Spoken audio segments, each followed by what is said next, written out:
ਅਗਲੀ ਗੱਲ ਕਰੀਏ ਪੰਜਾਬ ਸਰਕਾਰ ਦੀ, ਕਿਉਂਕਿ ਆਪਾਂ ਪਹਿਲੀਆਂ ਦੋਨਾਂ ਖਬਰਾਂ ਦੇ ਵਿੱਚ ਪੰਜਾਬ ਸਰਕਾਰ ਦੀ ਕਾਰਕਰਦਗੀ ਤੇ ਚਰਚਾ ਕੀਤੀ ਹੈ। ਪੰਜਾਬ ਦੇ ਵਿੱਚ ਕਹਿੰਦੇ ਸ਼ਰੇਆਮ ਹੀ ਗੋਲੀਆਂ ਚੱਲੀ ਜਾਂਦੀਆਂ ਨੇ ਤੇ ਸਰਕਾਰ ਸੁੱਤੀ ਪਈ ਹੈ ਜੀ।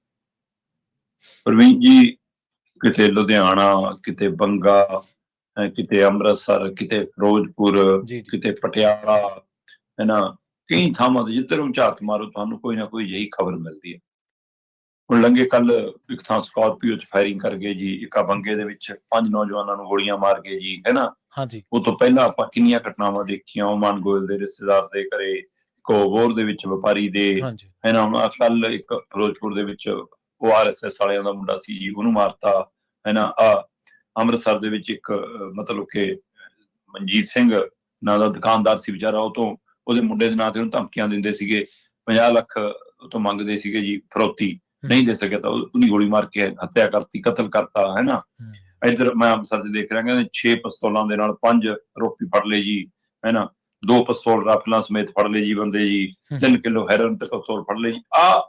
ਸਾਰਾ ਕੁਛ ਮਤਲਬ ਕਿ ਕਿਤੇ ਠਾ ਠੂ ਹੋ ਰਹੀ ਹੈ, ਕਿਤੇ ਗੋਲੀਆਂ ਚੱਲ ਰਹੀਆਂ, ਕਿਤੇ ਰਿਸ਼ਵਤ ਮੰਗੀ ਜਾ ਰਹੀ ਹੈ, ਕਿਤੇ ਹਥਿਆਰ ਬਰਾਮਦ ਹੋ ਰਿਹਾ, ਕਿਤੇ ਨਸ਼ਾ ਮਿਲ ਰਿਹਾ ਹੈ, ਕਿਤੇ ਜੀ ਮਤਲਬ ਕਿ ਫਰੋਤੀ ਮੰਗੀ ਜਾ ਰਹੀ ਹੈ, ਕਿਤੇ ਜੇਲ੍ਹਾਂ ਦੇ ਵਿੱਚ ਇੰਟਰਵਿਊਆਂ ਹੋ ਜਾਂਦੀਆਂ, ਕਿਤੇ ਸਿੱਧੂ ਮੂਸੇਵਾਲਾ, ਅੰਬੀਆਂ ਵਰਗਿਆਂ ਦੇ ਕਤਲ ਹੋ ਜਾਂਦੇ ਆ।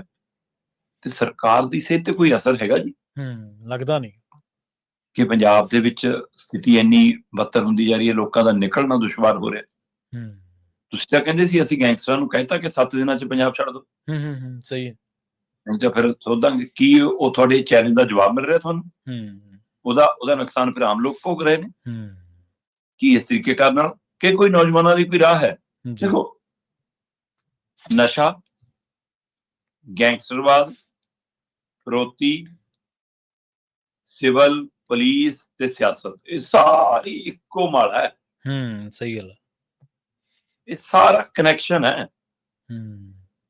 ਮਤਲਬ ਸਿਆਸੀ ਲੀਡਰ ਕਦੇ ਪਾਲ ਲੈਂਦੇ ਨੇ ਕੁਝ ਜਿਹੇ ਬੰਦੇ ਜਿਹੜੇ ਉਹਨਾਂ ਲਈ ਕੰਮ ਕਰਦੇ ਨੇ, ਫਿਰ ਉਹ ਅੱਗੇ ਦਲਾਲ ਰੱਖ ਲੈਂਦੇ ਨੇ, ਫਿਰ ਦਲਾਲ ਜੇ ਡਾਇਰੈਕਟ ਹੋਣ ਲੱਗ ਜਾਂਦੇ ਨੇ, ਫਿਰ ਗੈਂਗਸਟਰ ਵੀ ਡਾਇਰੈਕਟ ਹੋਣ ਲੱਗ ਜਾਂਦੇ ਨੇ, ਸਹੀ ਗੱਲ ਹੈ ਨਾ। ਕਹਿੰਦੇ ਵੀ ਇਹਨਾਂ ਦੇ ਅਸੀਂ ਕਿਉਂ ਕਰਨਾ, ਆਪੇ ਕੰਮ ਕਰ ਲਓ। ਕੀ ਇਹ ਧੰਦਾ ਵੱਧ ਫੁੱਲ ਰਿਹਾ? ਕੀ ਇਹ ਸਰਕਾਰਾਂ ਦੇ ਕੰਟਰੋਲ ਤੋਂ ਬਾਹਰ ਹੋ ਗਿਆ? ਕੀ ਇਹ ਪ੍ਰਸ਼ਾਸਨ ਦੇ, ਸਿਵਲ ਪ੍ਰਸ਼ਾਸਨ, ਪੁਲਿਸ ਪ੍ਰਸ਼ਾਸਨ ਦੇ ਕੰਟਰੋਲ ਤੋਂ ਬਾਹਰ ਹੋ ਗਿਆ? ਉਹ ਇਹਨਾਂ ਨੂੰ ਚਲਾ ਰਹੇ ਨੇ ਜਾਂ ਇਹ ਉਹਨਾਂ ਨੂੰ ਚਲਾਉਣ ਲੱਗੇ ਨੇ? ਇਹ ਵੀ ਸਵਾਲ ਹੈ। ਪਰ ਆਮ ਲੋਕ ਫਿਕਰਮੰਦੀ 'ਚ ਨੇ।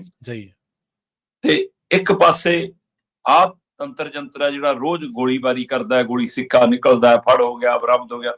ਦੂਏ ਪਾਸੇ ਇੱਕ ਉਹ ਤੰਤਰ ਹੈ ਕਿ ਫੜਿਆ ਹੋਇਆ ਬੰਦਾ ਤੁਹਾਡੇ ਕੋਲ ਭੱਜ ਜਾਂਦਾ, ਜਿਵੇਂ ਗਿੱਟੇ ਗੁੱਟਿਆਂ 'ਚ ਗੋਲੀਆਂ ਮਾਰਨ ਦਾ ਡਰਾਮਾ।